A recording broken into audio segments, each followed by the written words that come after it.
Nesse instante, cumprimentamos a todos os nossos queridos irmãos, amigos inscritos no canal A Luz da Bíblia, Daniel Silva. Nós estamos aí tratando, nesse trimestre de um tema, a supremacia das Escrituras, a inspirada, inerrante e infalível Palavra de Deus.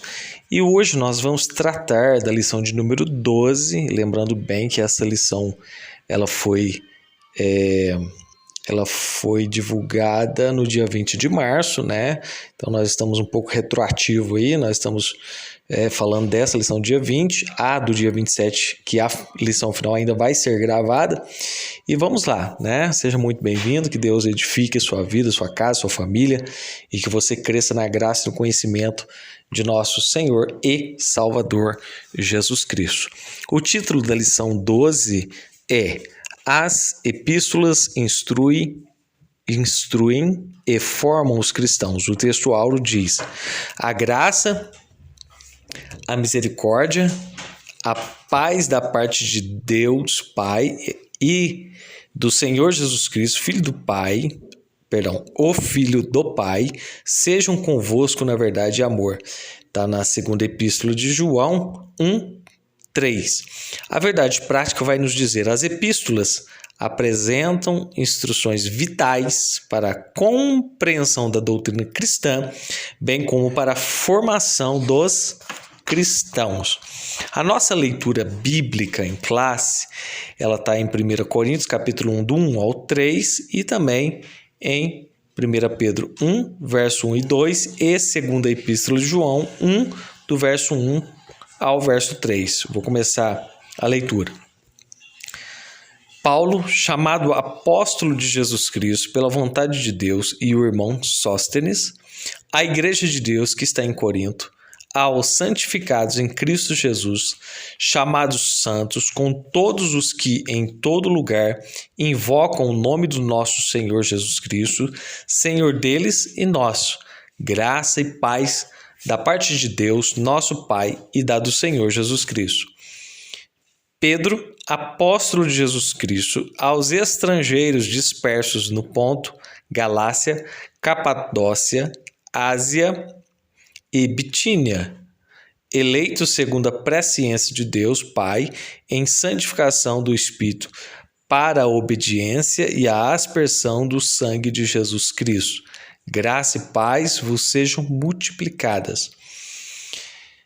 O ancião, a senhora eleita e a seus filhos, as quais amo na verdade, e não somente eu, mas também todos os que têm conhecido a verdade, por amor da verdade que está em nós e para sempre estará conosco.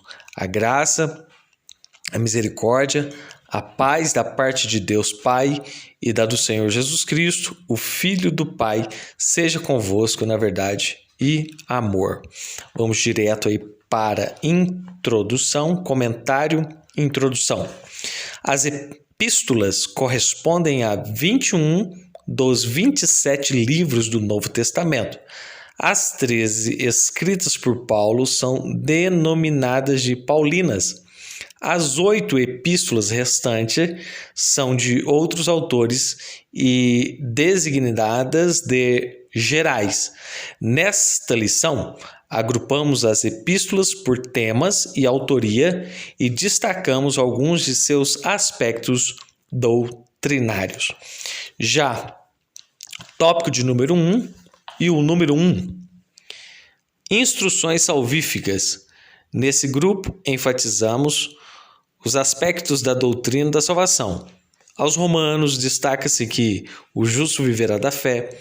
Cristo nos libertou do pecado mediante seu sacrifício remidor. Dessa forma, pela fé em Cristo, somos declarados justos. Aos Gálatas, Paulo assevera que ninguém é justificado pelas obras e que somente a fé em Cristo nos liberta do jugo do pecado. Gálatas 5:1. Em 1 Coríntios, ressalta-se a mensagem do Cristo crucificado, que morreu pelos nossos pecados e ressuscitou ao terceiro dia. Em 2 Coríntios, frisa-se o ministério da reconciliação. Em Cristo levou os nossos pecados e nos reconciliou com Deus. Então, vamos lá. Primeiro, o que significa epístola? Epístola, de uma maneira mais clara, o seu significado são cartas. Então, as epístolas são cartas. E nós temos, interessante que dentro dos 27 livros, 21 delas são cartas, são epístolas. E se você percebeu bem na nossa leitura bíblica em classe, nós temos Paulo se apresentando através de uma carta aos Coríntios. Depois nós temos Pedro se apresentando através de uma epístola ou carta aos Coríntios. E nós temos também João, o evangelista, se apresentando em uma carta. Então era comum esse meio de comunicação. Para nós hoje, a comunicação se tornou bem mais rápida, até global, né? Mas naquela ocasião era necessário escrever cartas. Agora, o tópico de número 1, o autor aqui separou por temas. Exemplo, instruções salvíficas, que tem a ver com a salvação da vida do homem. Então, destacou Romanos, depois Gálatas, e depois destacou ainda 2 Coríntios, todos eles dando ênfase a instruções relacionadas à salvação. O número 2 do tópico 1 diz instruções a respeito de Cristo. Tá, vamos gradativamente progredindo no assunto. Tivemos instruções salvíficas e agora nós temos instruções acerca de Cristo. Vamos ver quais epístolas dão essa ênfase, tratam desse assunto a respeito de Cristo. Nesse enfoque, o destaque são os aspectos da doutrina de Cristo aos Efésios. O tema é Cristo como cabeça e a igreja o seu corpo. Nesse sentido, a igreja foi eleita em Cristo e redimida em Cristo, para a glória de Cristo. Aos Filipenses, a mensagem enfatiza que o viver é Cristo. Ele é o segredo da verdadeira alegria e o modelo de vida para o salvo. Aos Colossenses, Paulo sublinha que a vossa vida está escondida em Cristo. A igreja está unida em Cristo, morta e ressuscitada com Cristo. Em suma, Cristo é a suficiência para todo cristão. Repetindo aqui, o autor ele separou de forma temática, né? E o segundo ponto do tópico 1, ele vai falar sobre Cristo. E nós temos a ênfase de Cristo no livro de Efésios, como cabeça da igreja.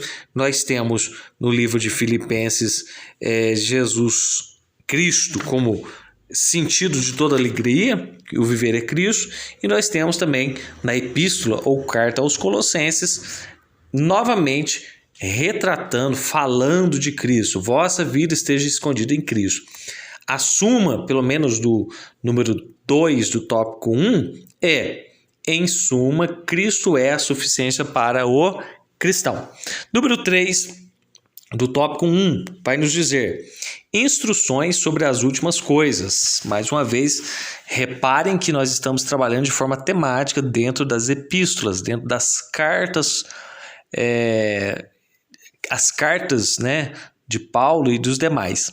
Vamos lá? Instruções sobre as últimas coisas. Quando nós falamos últimas coisas, são instruções escatológicas, né? Sobre exemplos, sobre arrebatamento, a vida após morte, a segunda vinda de Cristo, a Nova Jerusalém, o juízo final. Então, quando falamos últimas coisas ou intercambiamos com o termo escatológicas, é disso que essas epístolas agora vão dar um apontamento temático, tá? Esses ensinos enfatizam os aspectos da vinda de Jesus. Em 1 Tessalonicenses, Paulo ensina que no retorno de Cristo, nós, os que ficarmos vivos, seremos arrebatados. Está lá em Tessalonicenses 4,17. Sendo necessário, para esperar o Senhor, conservar irrepreensível o espírito, a alma e o corpo. Já em Segundo a Tessalonicenses, o apóstolo esclarece que após o arrebatamento da igreja, o dia do Senhor se iniciará com a manifestação do anticristo. Enquanto o salvo aguarda a volta de Cristo, deve orar para que o evangelho tenha livre curso e vigiar para não viver desordenadamente. As duas epístolas alertam a respeito da necessidade de preparar-se para a vinda do Senhor. Bom, nós já demos uma premissa no assunto, né, antes de fazer a leitura, só vamos aqui dar um arredondamento da ideia, né?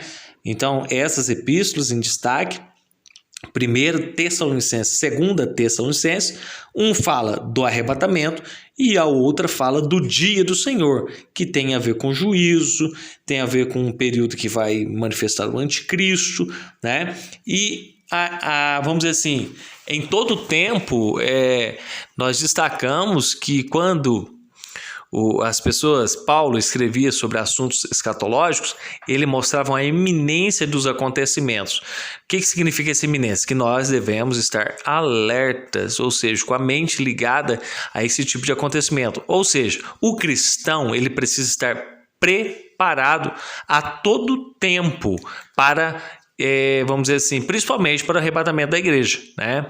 E claro, evitar os acontecimentos posteriores que vão envolver tribulação e grande tribulação. Frisando novamente, as duas epístolas então alertam a respeito da necessidade de preparar-se para a vinda do Senhor. Número 4 do tópico 1. Instruções pastorais e pessoais. As epístolas particulares abrangem instruções de natureza prática. Dentre outros temas, em 1 Timóteo, Paulo orienta o combate às heresias por meio da sã doutrina. Em vista disso, o líder deve ser apto para ensinar. Em 2 Timóteo, ratifica-se que o obreiro deve manejar bem a palavra da verdade, a fim de produzir arrependimento nos que resistem. Em Tito, o pastor deve contrapor os falsos ensinos e, para tanto, é exortado a falar o que convém à sã doutrina, de acordo com Tito 2:1. Em Filemon, a mensagem enfatiza o perdão. O transgressor arrependido deve ser recebido mais do que servo, como irmão amado. Está lá em Filemon 1:16.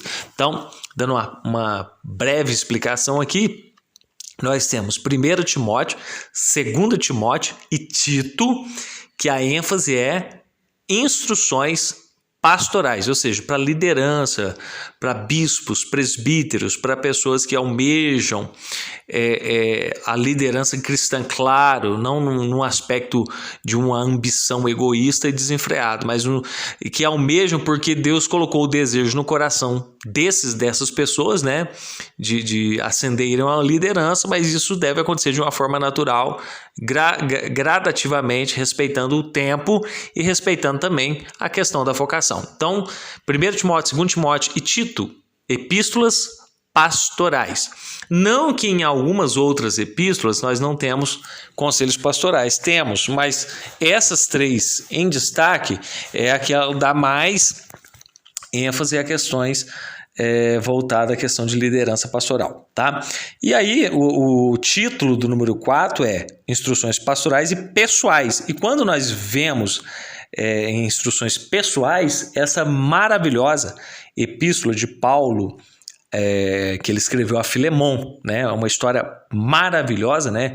Tem apenas um capítulo essa epístola, mas ela tem uma profundidade enorme e um aprendizado pessoal muito grande.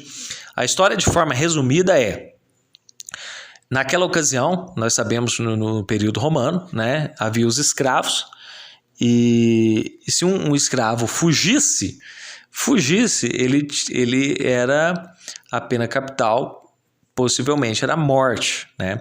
Então, um escravo de um homem por nome de Filemon, que agora é cristão, convertido ao cristianismo, ele fugiu. E quando ele fugiu, ele esteve com Paulo.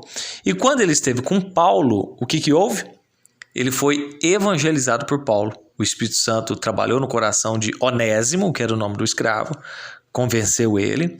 E agora o que acontece? Onésimo iria sair da prisão e precisaria voltar para o seu senhor, porque era justo. Ele era escravo, então ele teria que voltar para o seu senhor, né? Havia, entre aspas, uma legalidade para isso, em questão desse tipo de escravidão naquela ocasião. Então, Paulo escreve para Filemão, instruindo ele para receber ele agora como irmão, não apenas como escravo. Manda Onésimo se submeter ao seu senhor, voltar a trabalhar a ele. Então, é uma carta maravilhosa, né? Paulo usa palavras assim: receba-o como se recebesse o meu coração. Paulo usa expressões assim: eu poderia, pela minha autoridade, mandar, ordenar que você o recebesse, mas não farei isso. Eu quero pedir que você receba ele como se estivesse recebendo a mim, como um irmão em Cristo. Enfim, é uma história maravilhosa que traz aspectos pessoais. Amém? Vamos lá, fazendo a sinopse do tópico 1, que diz: as epístolas paulinas nos instruem a respeito de Cristo sobre as últimas coisas e trazem instruções pastorais e pessoais. Amém? Então agora vamos já iniciar o tópico de número 2, que tem 3 subtópicos, né? Diz assim, tópico de número 2: como as epístolas gerais nos formam. 1. As epístolas de Pedro. 1 Pedro aborda o sofrimento cristão.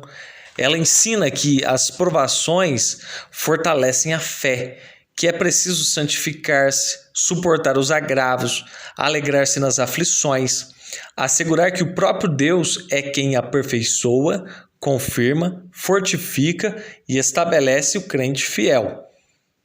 Em 2 Pedro, a mensagem faz alerta aos ensinos dos falsos mestres, tais como negar a divindade, a segunda vinda de Cristo. Pedro contesta tais heresias, ratifica que Jesus é o Filho de Deus e anima a igreja a manter-se imaculada até a volta do Senhor. Então vamos lá? Então a primeira epístola de Pedro, né?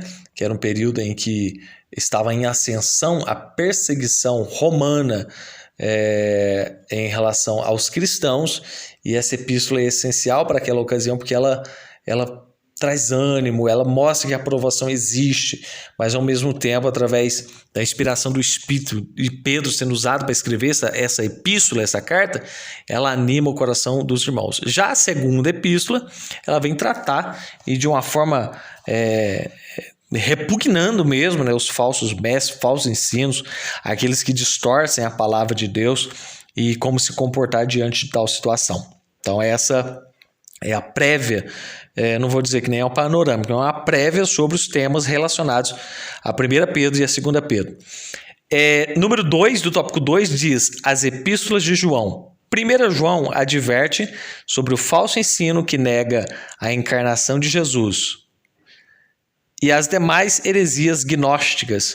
Explica que o salvo deve viver em comunhão com os irmãos, afastar-se da prática do pecado, amar uns aos outros, vencer o mundo por meio da fé. Já vamos lá, na segunda epístola de João, as heresias do docetismo, gnosticismo são novamente refutadas. A igreja é exortada a perseverar na doutrina de Cristo e a usar a sabedoria ao receber pessoas em casa. Em 3 João, destaca-se a fidelidade de Gaio e Demétrio e a reprovação do mau testemunho de Diótrefes. E isso está lá em 3 de João 1, 9 e 10. Por fim, João adverte ao cristão: não sigas o mal, mas o bem. Tá, só dando ênfase aqui, lá na segunda epístola de João, a ênfase do assunto ele combatia esse tal de docetismo, tá? E a gente vai dizer o que é. É uma doutrina herética, né, propagada entre os séculos 2 e 3, que nega a existência do corpo físico de Jesus. Para os pregadores dessa heresia, Jesus seria apenas espírito, né? Incompatível com o que a Bíblia diz, né? Jesus se manifestou em carne, e saber disso e entender isso faz até parte da minha fé e da minha salvação. Então, eles negavam isso. Então, o que nós temos aqui no número 2? Nós temos o destaque da primeira epístola de João, segunda epístola de João, terceira epístola de João. E é bom destacar acerca desse discípulo e apóstolo, né, e pastor, João, que ele é aquele João que recostou a cabeça no peito de Jesus, que destacou no seu primeiro livro, que é o livro de João, que leva o nome dele, né? Destacou que ele era o discípulo a qual Jesus amava. Então é muito bom diferenciar, algumas pessoas ainda não aprenderam a diferenciar, que João Batista é uma pessoa, João Evangelista é outra pessoa. E quem escreveu o evangelho que leva o nome dele? Que é João, né? João, Evangelho de Jesus Cristo, segundo escreveu João. Depois, as 3 epístolas que está em destaque aqui no estudo, primeira, segunda, terceira epístola. E também, por fim, não vai ser citado aqui, o Apocalipse, que foi escrito também por esse mesmo autor. Tá? Em cada epístola existe uma temática e um ensinamento concernente, que nós já citamos aqui. Vamos lá? Número 3 do tópico 2. As outras gerais. Aos Hebreus, a ênfase repousa na supremacia de Cristo. Ele é o sumo sacerdote que por seu próprio sangue executou uma eterna redenção. Desse modo, o crente é estimulado a olhar para Cristo, o autor e consumador da fé. Já em Tiago, o autor esclarece que a fé sem obras é morta. Acentua que a fé deve ser mostrada em ações. Por isso, o texto adverte o cristão a ser praticante da palavra e não somente ouvinte. Em Judas, o salvo é exortado a batalhar pela fé. Bem claro, Judas, meio-irmão de Jesus. Isso por causa dos hereges infiltrados na igreja. Assim, o crente é instruído a orar, perseverar, a esperança da vida eterna. Então, mais uma panorâmica aqui a respeito agora das outras epístolas ou epístolas gerais, que são Hebreus, depois Tiago, depois Judas. Tá bom? Nós já destacamos aqui, o livro de Hebreus ele exalta a supremacia de Cristo, sendo maior do que a lei, maior do que Josué, maior do que Moisés, enfim, a supremacia dele, maior do que os anjos. Em Tiago, instruções práticas, né? Em Tiago também, alguns autores dizem que ele pega muito provérbios emprestados, então ele tem uma incisão muito prática. Fé sem obras é morta, é um dos destaques da mensagem dele. E por fim, Judas também, que contesta falsos líderes e exorta o crente, o cristão, a batalhar pela fé que ele recebeu, a fé que uma vez vos foi dada. E assim, vamos aqui fazer a sinopse ou síntese do tópico de 2. As epístolas gerais advertem o crente a respeito da santificação, dos falsos ensinos e enfatizam a supremacia de Cristo e a esperança da vida eterna. A terceira epístola,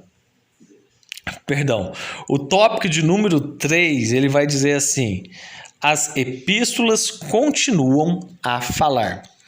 1. A doutrina da justificação. Então aqui, quando nós falamos as doutrinas continuam a falar, aqui a gente já faz um apanhado de todas as doutrinas, sejam elas, deixa eu entender aqui, as que falam de salvação, as que falam de escatologia das últimas coisas, as instruções pastorais e pessoais. Agora a gente faz um pacote aqui panorâmico acerca das doutrinas, das epístolas.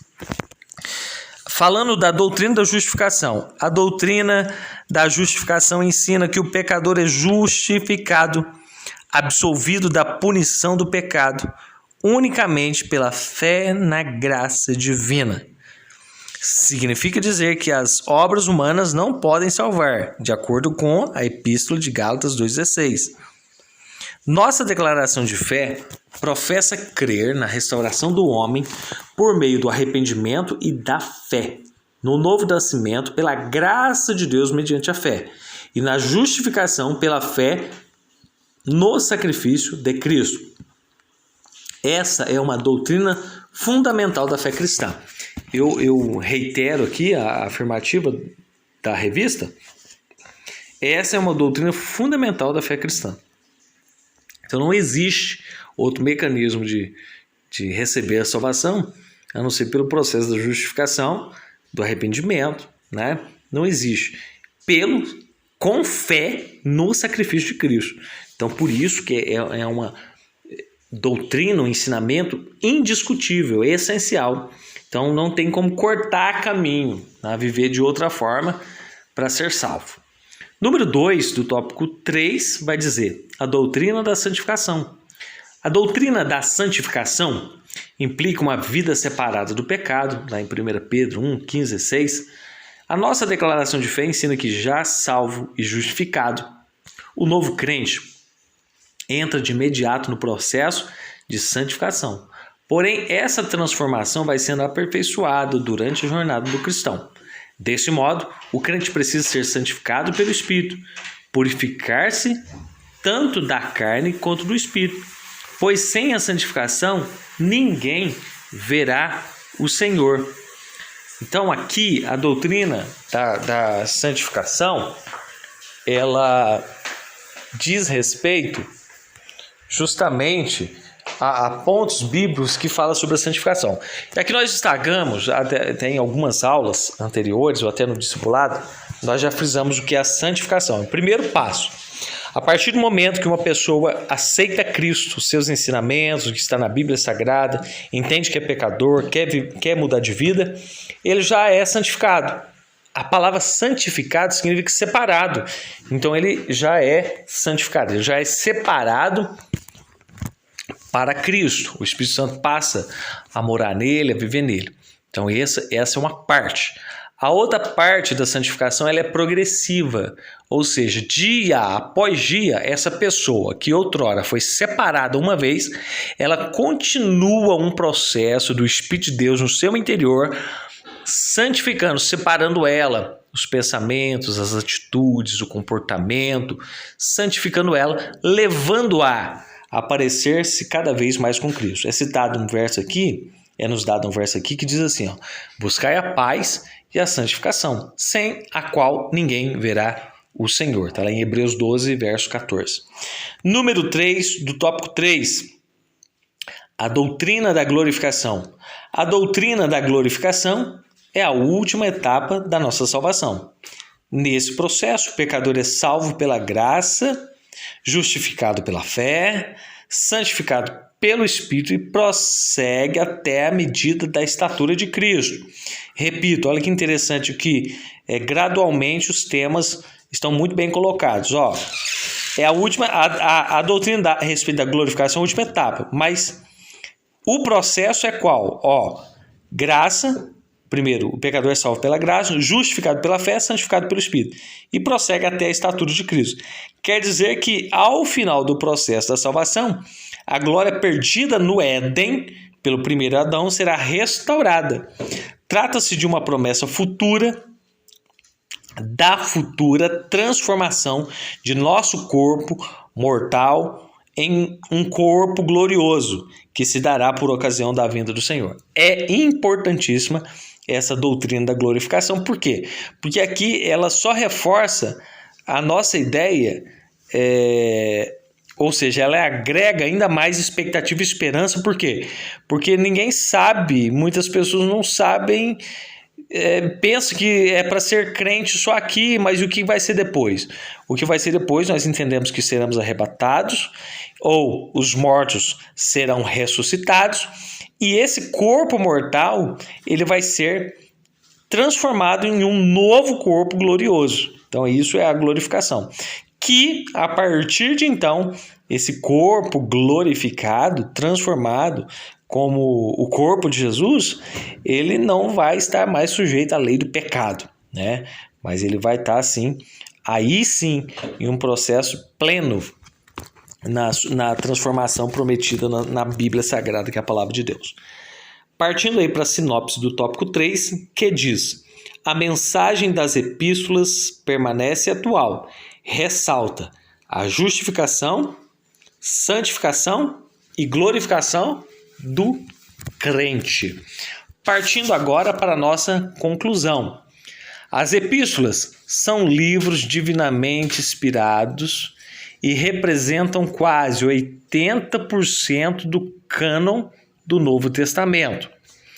O conjunto de doutrina dessas epístolas, revelados aos seus diversos autores ou escritores, continua a instruir o povo de Deus, a formar o caráter do crente salvo em Jesus e a preparar a igreja para a vinda do Senhor.